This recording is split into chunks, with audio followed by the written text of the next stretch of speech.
Hey! Ladies and gentlemen, welcome back to the YouTube channel. Thank you all so much for stopping by. Karna burns his way onto the YouTube channel. Get it? Burns his way onto the YouTube channel? Because he's the son of the sun god?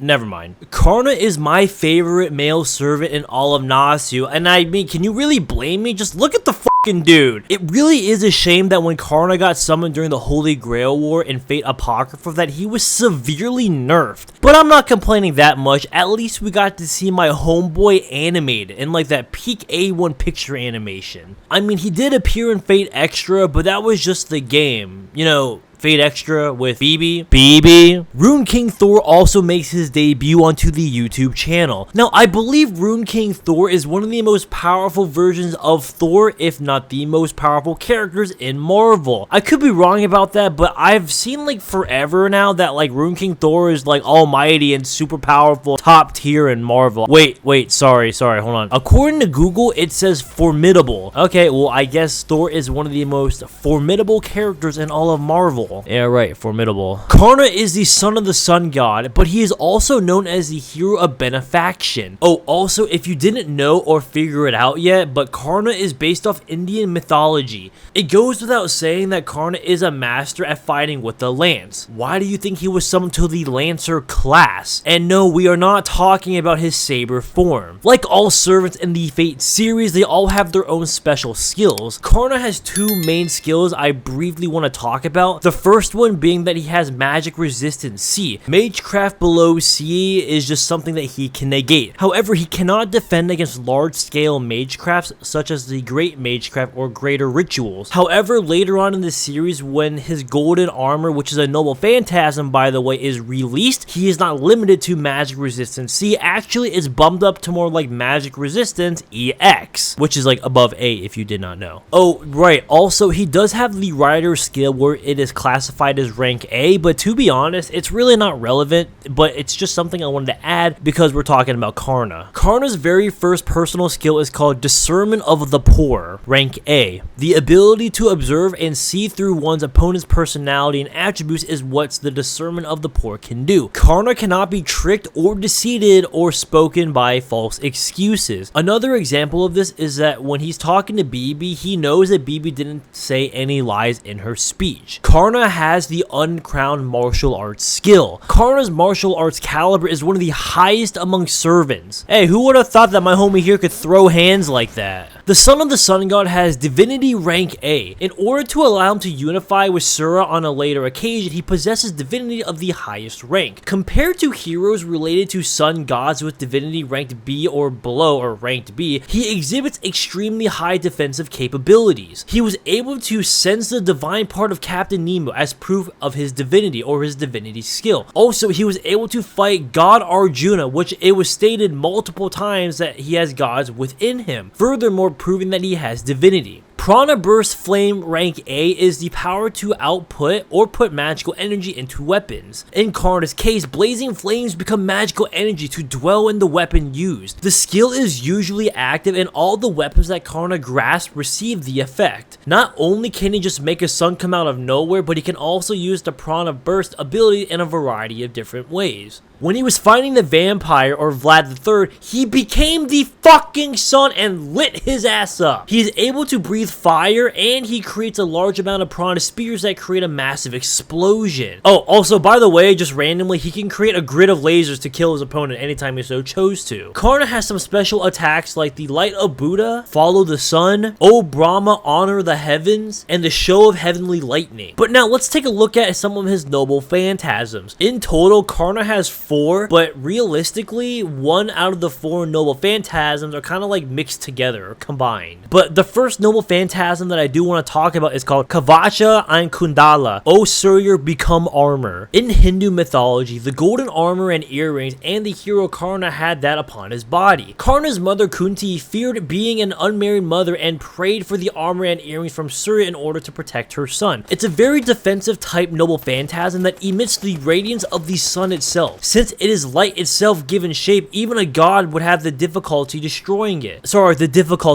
destroying it. While it appears massive, it's an invincible armor that disregards physics and concepts to curtail antagonistic interference. As long as he wears it, the damage Karna takes is reduced to 1/10. Hot damn! I'm sorry, I'm not trying to make these like cheesy, like heated puns.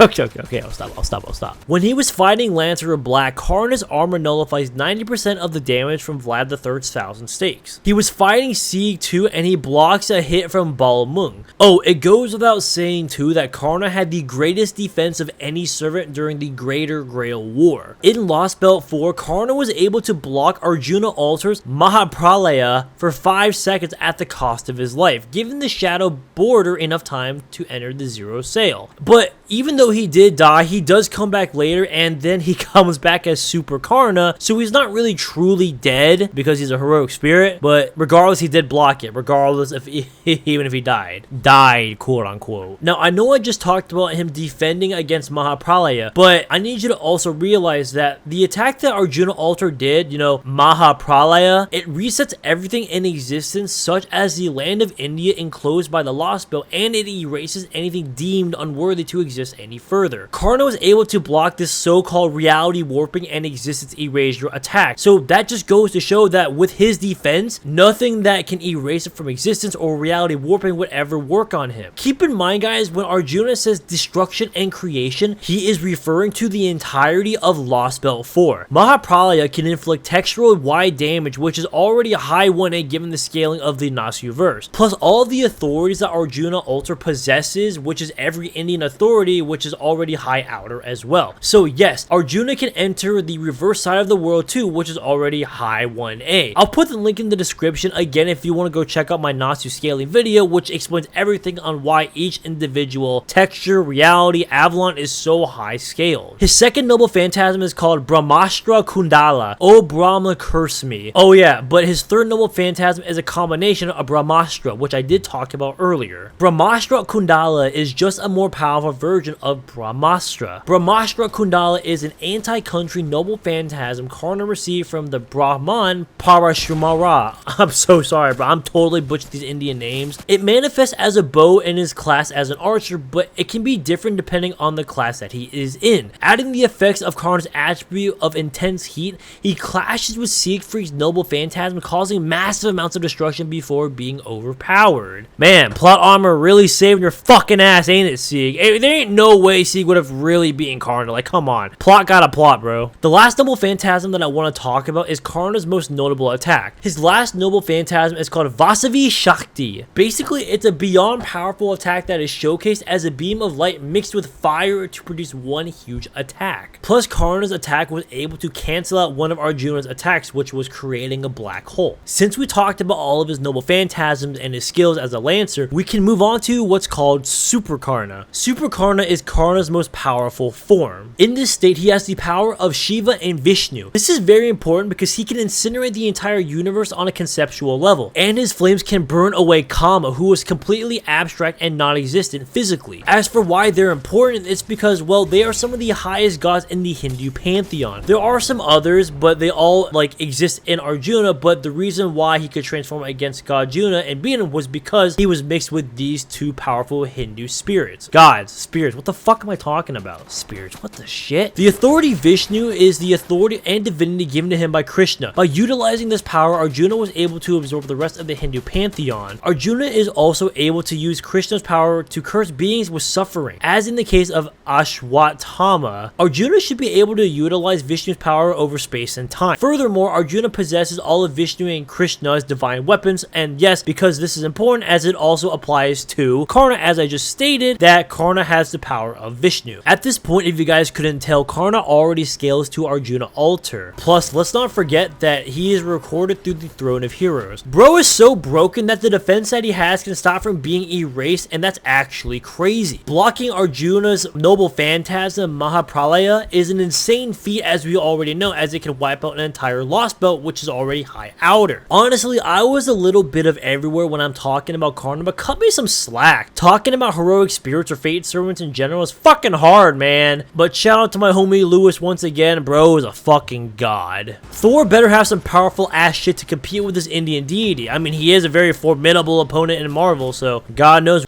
what I'm expecting now. As we all know, Thor is the god of thunder. No introduction needed, as I bet all of you clowns have already watched the live action Marvel movies. Gods are stated to be an extra dimensional representation of abstract concepts. Basically, this just gives Thor like an abstract existence. He has telekinesis with the anti-force, and he could escape from the dimension he was trapped in. Mjolnir sealed Hyperion, which is in a glass sphere, but he could also manipulate Electro's body to banish him into the clouds. I never knew, but Thor's Mjolnir has dimensional storage capabilities. Guess you really never know something until you know something, huh? Thor created food, and he rebuilt the moon on a molecular level. One thing I never knew about this dude was that he has the ability to stop time. Thor also mentions that the Odin force allows him to erase people from existence, but dissect is protected. Ulik also mentions that Odin could erase from existence people with a single blink. As we talk about more powerful versions of Thor, there's something I really want to talk about. However, after losing his sight, Thor could see all past things, noting the cycle of Ragnarok, witnessing the present, the future, and every aspect of reality. From the quantum realm level to the cosmic structures of absolute nothingness, and his crows containing all of the thoughts and memories of the beings in Yggdrasil. I'm so sorry, I'm butchering all these names. Because of this, Thor has soul manipulation, precognition, biological manipulation, and telepathy. But other than that, bro literally has nothing like I really want to talk about. Nothing worth noting, I guess is the best way to say it. He's got some decent hacks, but nothing over the top just yet. Oh, right.